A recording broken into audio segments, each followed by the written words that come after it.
Let's make another discontinued fave. I think I'm the only person on the planet who remembers when KFC Jamaica had curry fried chicken like 20 years ago, so we're bringing it back with these curry chicken nuggets.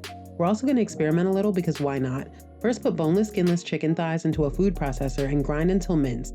I also bought ground chicken and cooked it the exact same way as the chicken I ground for a comparison, so we'll see the differences at the end. To both we add onion powder, garlic powder, paprika, salt, black pepper, cayenne pepper, ginger powder, cornstarch, and a little curry powder. Then you mix until thoroughly combined.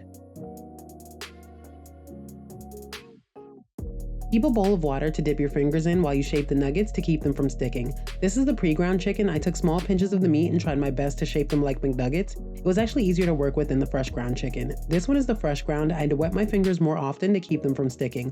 Once I had them all done, I put them in the freezer for 45 minutes. For the batter, we have flour, cornstarch, onion powder, garlic powder, salt, black pepper, cayenne pepper, paprika, curry powder, 1 egg, and a small can of club soda to make our batter crisp and airy.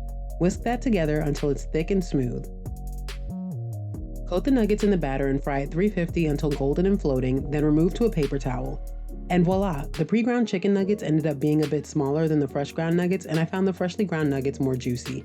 The pre-ground was still delicious, but if you have the time and energy, I'd recommend grabbing some chicken and grinding it in the food processor yourself. Full recipe on my newsletter at yardygalcuisine.com.